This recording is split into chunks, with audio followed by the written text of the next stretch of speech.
Hello students, good morning. स्वागत है आपका एक बार फिर से आपके यूट्यूब क्लासेस चैनल में। कैसे हो? पढ़ाई आपकी शानदार चल रही होगी। मैनेज आपने कर लिया होगा अपनी पढ़ाई का। आज हम एक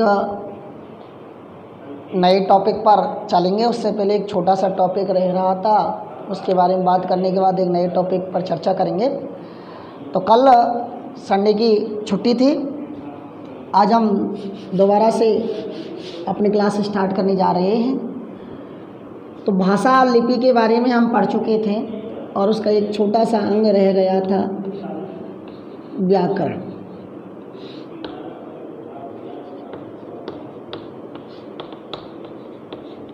देखें इस व्याकरण को जब हम यण संधि के हिसाब से देखें, बी प्लस आ प्लस करण, बी प्लस आ प्लस करण, इसका शाब्दिक अर्थ है दोस्तों विश्लेषण करना।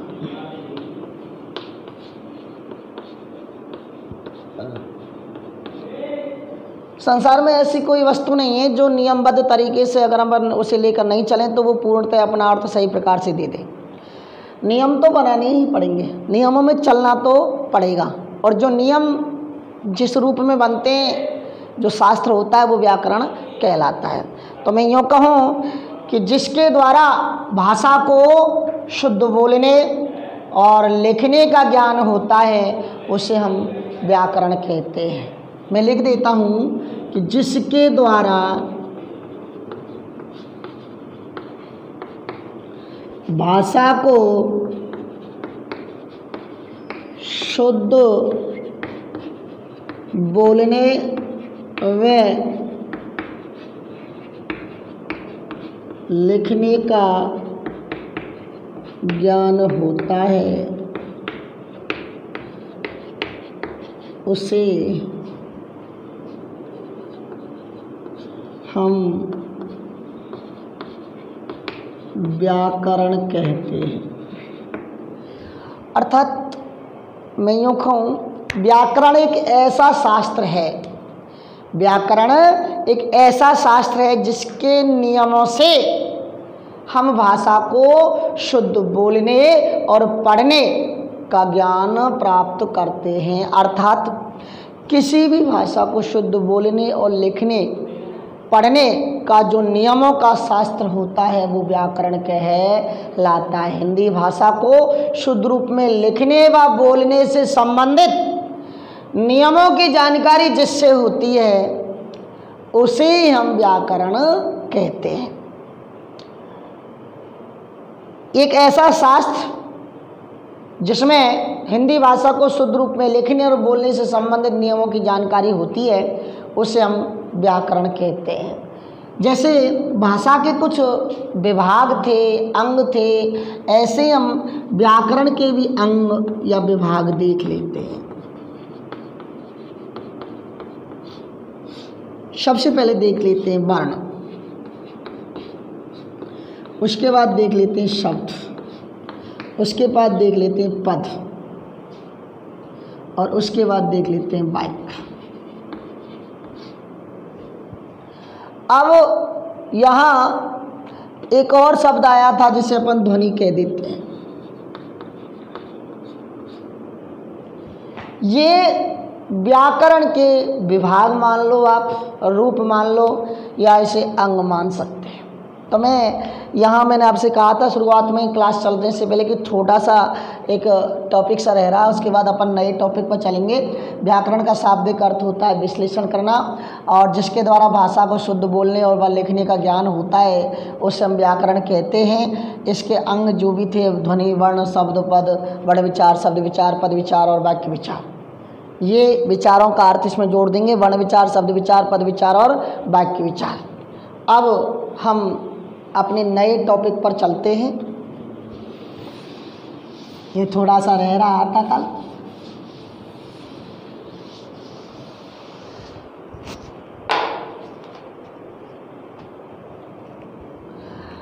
नया टॉपिक है तो पद परिचय। देखो, जब तक हम किसी व्यक्ति का परिचय प्राप्त नहीं करेंगे हमें उसके बारे में कोई जानकारी हासिल नहीं हो सकती। ऐसे ही यदि व्यक्ति का हमें परिचय प्राप्त है तो उसके बारे में हम जानकारी हासिल कर लेंगे। ऐसे ही हम किसी भी शब्द का यदि परिचय प्राप्त है तो उसके बारे में हम जानकारी हासिल कर लेंगे। तो उसके बारे में जानने से पहले उसके बारे में हमें पहचानना होगा कि है क्या। पद, एक शब्द देखा होगा, एक इससे रिलेटिव है शब्द। वर्णों के मेल को संयोग कहते हैं और वर्णों के समूह को शब्द कहते हैं। और शब्द का व्याकरणिक रूप, अभी मैं लिखा नहीं रहा हूँ, केवल समझा रहा हूँ। व्याकरण शब्द का व्याकरणिक रूप क्या कहलाता है? व्याकरणिक रूप पद कहलाता है। शब्द का व्याकरणिक रूप पद कहलाता है, अर्थात शब्द को व्याकरण के रूप में प्रयोग किया जाए तो वो पद बन जाता है। क्या बन जाता है? पद। किसी भी वाक्य में प्रयुक्त शब्द के व्याकरणिक रूप को पद कहते हैं। और वाक्य में प्रयुक्त पद का लिंग, वचन, काल, पुरुष आदि के आधार पर परिचय देना पद परिचय कहलाता है। क्या कहलाता है? पद परिचय कहलाता है। यानी वाक्य में प्रयुक्त शब्द के व्याकरणिक रूप को पद कहते हैं और उसी पद का लिंग, वचन, कारक, काल आदि के आधार पर परिचय देना पद परिचय कहलाता है। इसे और भी नामों से अपन कह सकते हैं। पद विच्छेद,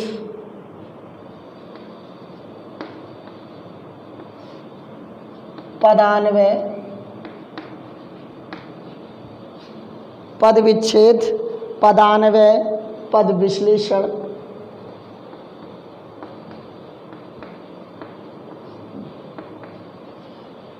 अनेक नाम है। पद विच्छेद, पदान्वय और पद विश्लेषण आदि नामों से भी हम इस पद परिचय को जान सकते हैं। यहाँ तक परिभाषा के बाद अब अपन इसके प्रकारों पर चलेंगे।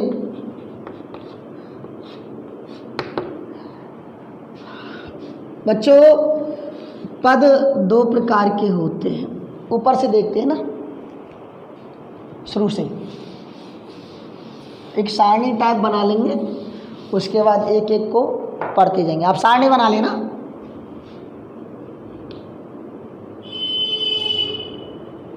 पद, इसकी परिभाषा मैं आपको बता चुका हूं, दो प्रकार के, विकारी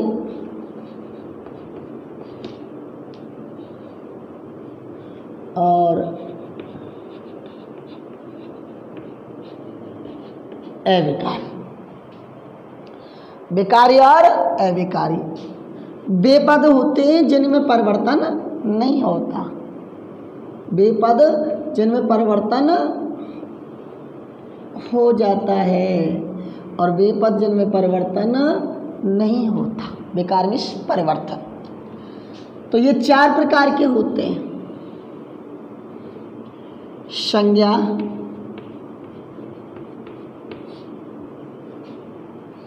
सर्वनाम,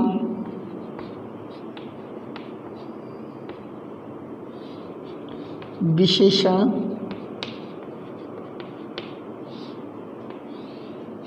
क्रिया। नाम से ऐसे लगा देंगे, संज्ञा पद का परिचय, सर्वनाम पद का परिचय, विशेषण पद का परिचय और क्रियापद का परिचय।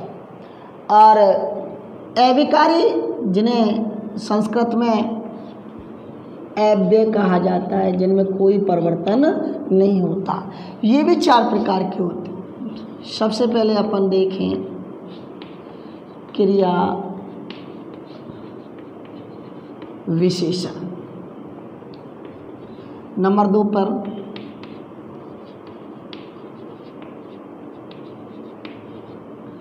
समुच्चय बोधक अव्यय।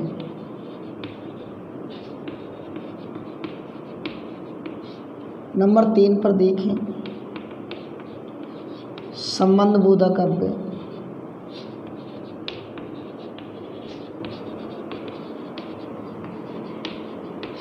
नंबर 4 पे देख लें।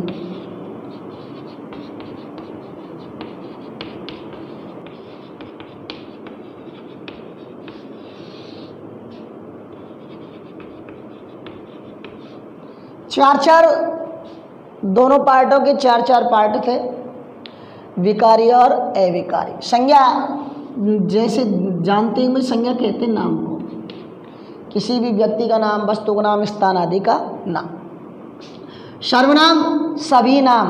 अब कभी कभी कोई प्रश्न पूछ लेता है कि सर्वनाम किसे कहते, तो अपन ऐसे बोल देते सर्व प्लस नाम, सभी नाम, जबकि सभी नाम तो क्या कहलाते हैं? संज्ञा कहलाते हैं। और उन संज्ञाओं के स्थान पर जो शब्द प्रयुक्त होते हैं वो क्या कहलाते हैं? सर्वनाम।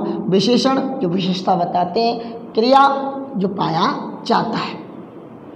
संज्ञा 3 प्रकार की होती है प्रमुख रूप से, वैसे तो 5, जो जातिवाचक संज्ञा 2 प्रकार की और हो जाती हैं। सर्वनाम 6 प्रकार के, विशेषण मुख्य रूप से तो 4 प्रकार से होते हैं। बाद में कवि ने और भी रूप इसके दे दिए हैं। क्रिया एक कर्म के आधार पर होती है, उसके बाद अर्थ और रचना के आधार पर अलग अलग होती हैं। क्रिया विशेषण 4 प्रकार के होते हैं, रीतिबोधक, कालबोधक, स्थानबोधक और परिमाणबोधक। समुच्चयबोधक 2 प्रकार के होते हैं,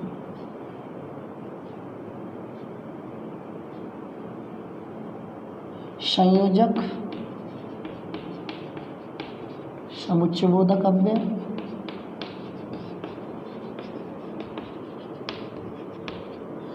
और विभाजक, समुच्चयबोधक अव्यय।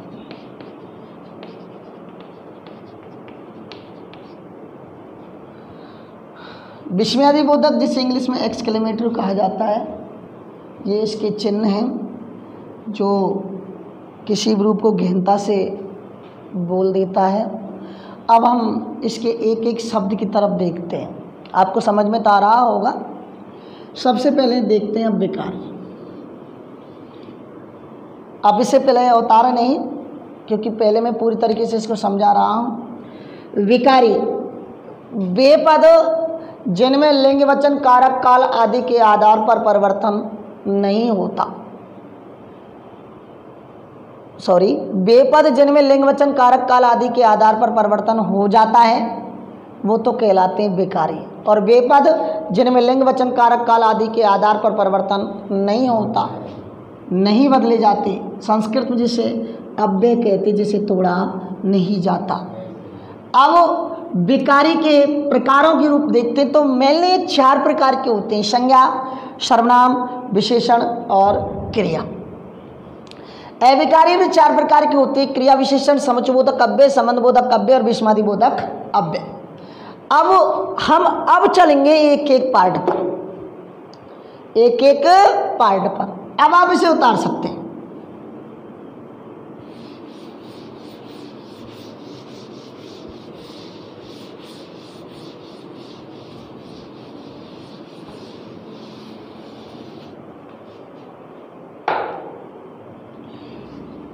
हेडिंग डालेंगे विकारी, लिख देता हूं बेपद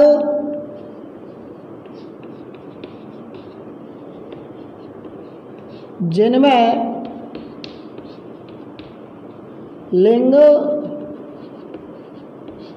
वचन कारक काल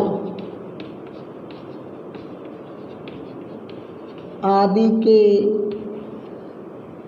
आधार पर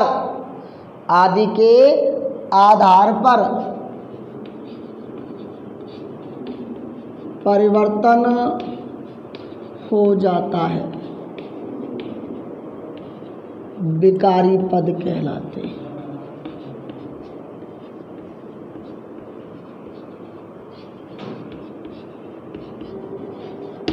विकारी पद कहलाते हैं। ये 4 प्रकार के होते हैं, मैंने इससे पहले बता दिया आपको। संज्ञा, सर्वनाम, विशेषण और क्रिया। कितने प्रकार के होते हैं ये? 4 प्रकार के। तो सबसे पहले अपन पढ़ेंगे संज्ञा। बहुत गौर से सुनना है आपको। संज्ञा, बच्चों आपको पता है संज्ञा, मैं तो ये कह देता हूँ नाम बराबर संज्ञा। वैसे तो इसकी परिभाषा है किसी व्यक्ति, वस्तु, स्थान आदि के नाम का बोध कराने वाले शब्द क्या कहलाते हैं? संज्ञा। पर मैं बोलता हूँ आपको नाम बराबर संज्ञा, चाहे वो किसी का भी हो सकता है, व्यक्ति का हो सकता है, वस्तु का हो सकता है, स्थान का हो सकता है। तो अब देखें, अब ये तो हमें पता पड़ गया कि संज्ञा कैसे कहते हैं, लेकिन हमें तो यहाँ पद परिचय करना है कि संज्ञा पद का परिचय करते समय हमें किन किन चीज़ों को याद करते हैं। तो देखिए लिखते चलें, संज्ञा पद का परिचय देते समय क्या क्या देखना है हमें? संज्ञा पद का प्रकार कि कौन सी संज्ञा है। जानते हैं ना संज्ञा का प्रकार कितने होते हैं? 3, व्यक्तिवाचक, जातिवाचक और भाववाचक। संज्ञा पद का प्रकार लिंग, वचन, कारक और क्रिया से संबंध बताया जाता है। इतनी चीज देखनी है हमें। 1, 2, 3, 4, 5 काल भी होता है, 6-7 चीज़ इसमें पूछी जाती है कि पद का परिचय देना होता है कि कौन सी प्रकार का है, क्या इसकी लिंग है, वचन कौन सा है, कारक कौन सा है और क्रिया से संबंध क्या है। इसमें जो जो चीज़ पाई जाती है उनका कितना कितना संबंध बताया जाता है। तो ये तो आपको पता है संज्ञा व्यक्तिवाचक, जातिवाचक, स्थान और भाववाचक भी होती है। जातिवाचक संज्ञा 2 प्रकार की होती है।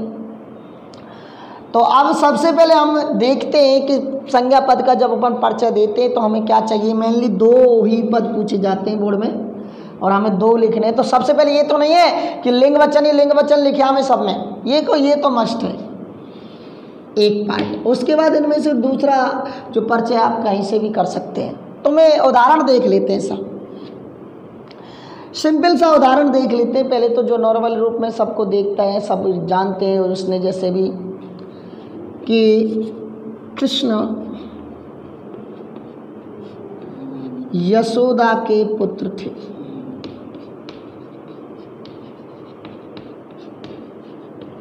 ऐसा लाइन लिखी आएगी, सब क्या आएगी? लाइन लिखी आएगी और अंडरलाइन मिलेगी जिसका भी आपको करवाना है। तो सबसे पहले तो उसने कृष्ण पर अंडरलाइन कर दिया और पूछेगा उपयुक्त तो रेखांकित पद का परिचय दीजिए। तो अपन देखते हैं, सबसे पहले तो हम कृष्ण लिख लेंगे, वही इस तरह बराबर का चिन्ह लगा देंगे। अब हम पद परिचय करेंगे। तो देखिए पहले तो संज्ञा है क्या नहीं, नाम है तो संज्ञा है। अब जब हमें पता लग गया कि संज्ञा है तो देखिए सबसे पहले संज्ञा पद का परिचय देते समय संज्ञा पद का प्रकार, पहले यहीं रुक जाते कि संज्ञा का कौन सा प्रकार है। मैंने बताया था 3 थे, व्यक्तिवाचक, जातिवाचक और भाववाचक। तो दिख रहा है हमें व्यक्तिवाचक संज्ञा है, तो हम सबसे पहले क्या डाल देंगे? व्यक्तिवाचक संज्ञा, जो किसी व्यक्ति का बोध करा रहा है। लिख लिया ना? हाँ। अब हम अल्प विराम लगा देंगे, लगा लिया। अब देखो क्या है, लिंग है। अब लिंग 2 प्रकार के होते हैं, एक पुल्लिंग होता है और एक स्त्रीलिंग होता है। एक कभी कभी बोल देते हैं नपुंसकलिंग, जो संस्कृत में है भैया। दिख रहा है हमें पुल्लिंग है। अब देखो आगे क्या है, वचन।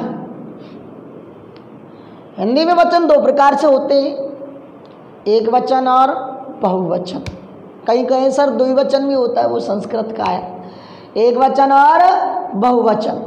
यहाँ एक वचन आया, क्या आया? एक वचन आया। यशोदा का पुत्र कौन था?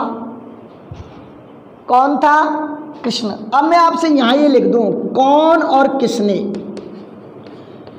क्रिया पर कौन और किसने से प्रश्न पूछने पर जो उत्तर आता है वो तो होता है कर्ता। क्या होता है? कर्ता होता है। और क्या और किसका, क्या और किसका से प्रश्न पूछने पर, क्या किसका किसको, क्या किसको से प्रश्न पूछने पर होने वाला शब्द क्या कहलाता है, कर्म होता है। कृष्ण यशोदा के कौन थे, पुत्र थे, तो यहां भी कर्ता था, क्या थे, कर्म थे। अब देखें कृष्ण, सबसे पहले अपन कृष्ण देखिए, एक वचन देख लिया। अब कौन थे यशोदा के पुत्र, कौन थे, कृष्ण थे। कृष्ण यशोदा के क्या थे, पुत्र थे, क्या थे, पुत्र थे, कर्म है। अब देखो काकी के आ रहा है, यहाँ तो संबंध है ना कि नहीं हो रहा है, तो संबंध कारक आया, लेकिन हमें तो कृष्ण देखना है साहब, एक वचन हो गया। अब हमें कर्ता देखना है साहब, कारक देखना है, कौन सा, कर्ता कारक।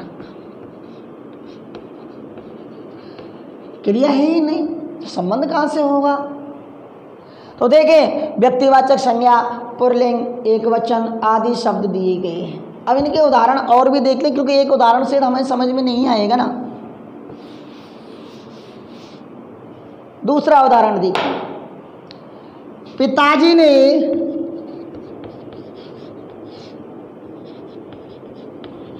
पुत्र को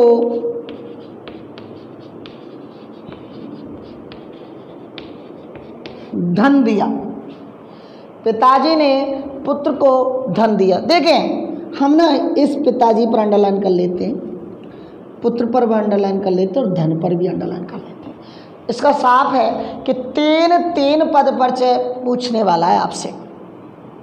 तो सबसे पहले अपन पिताजी को ही लिख लेते हैं, सब अंडरलाइन कर ली और बराबर का क्या लगा दिया, चिन्ह लगा दिया, लगा दिया नहीं लगा दिया।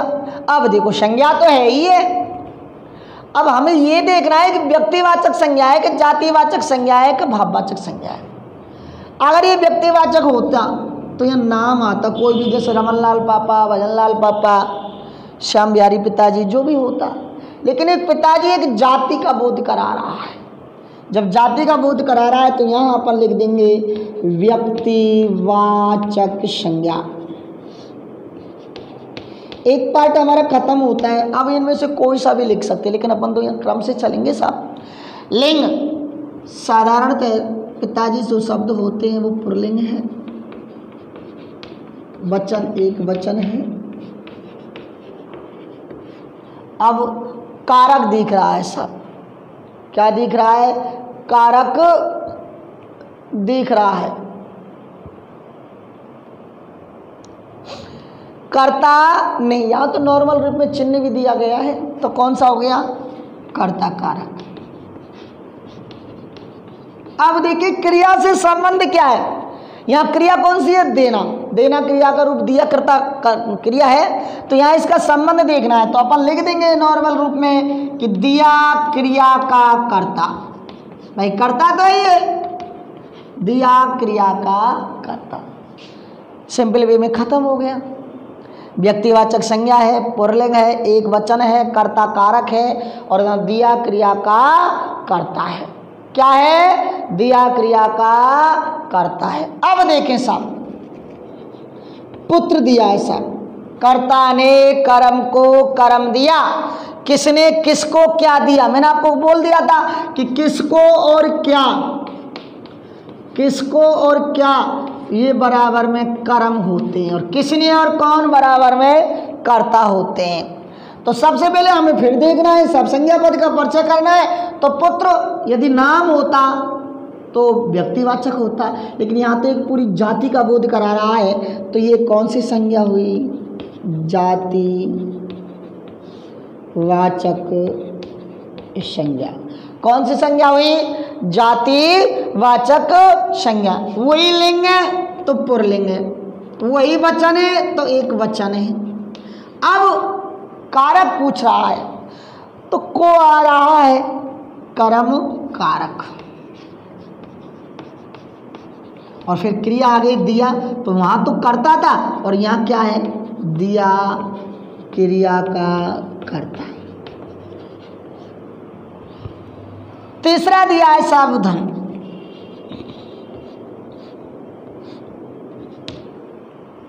क्या दिया, धन दिया।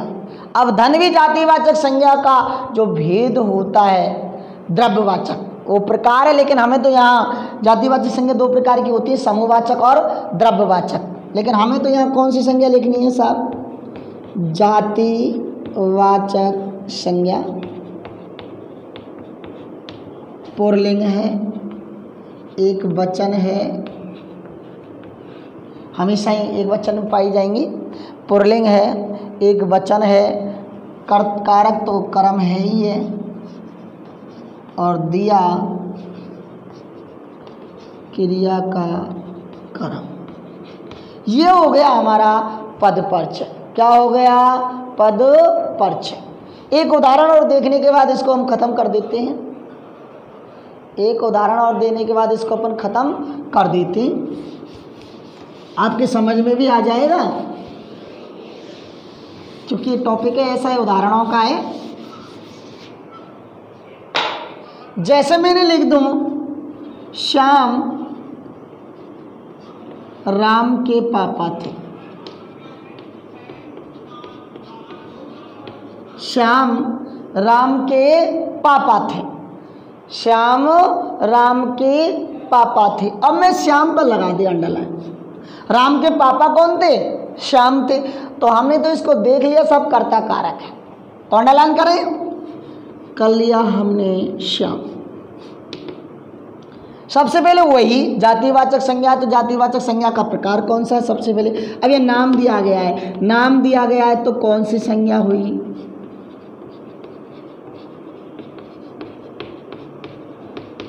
व्यक्तिवाचक संज्ञा। कौन सी संज्ञा हुई? व्यक्तिवाचक संज्ञा। और उसके बाद ये पुल्लिंग हुआ, क्योंकि श्याम पुल्लिंग है, एक वचन हुआ और कर्ता कारक हुआ। वैसे हमें देने कितने होंगे? केवल दो देने होंगे। कितने देने होंगे?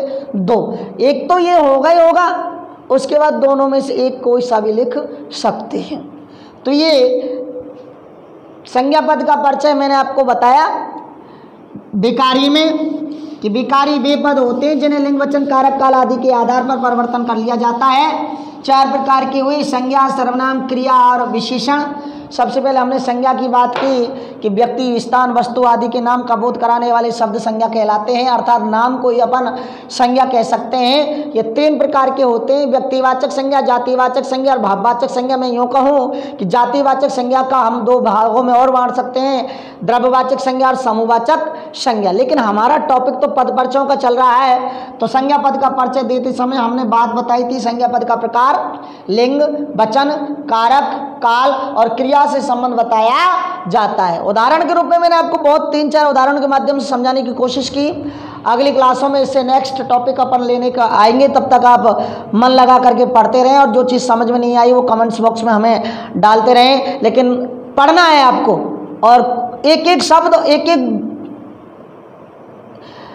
एक वस्तु को, एक एक शब्द को आपको गहनता से चुनना है, क्योंकि कमी रह नहीं जाए। क्योंकि मैं फिर आपसे कहूँगा कि सावधानी हटी और दुर्घटना घटी, क्योंकि एक एक शब्द को आपको बहुत अच्छे प्रकार से मनन करना है, तभी जा कर के सफलता हमें प्राप्त होगी। धन्यवाद।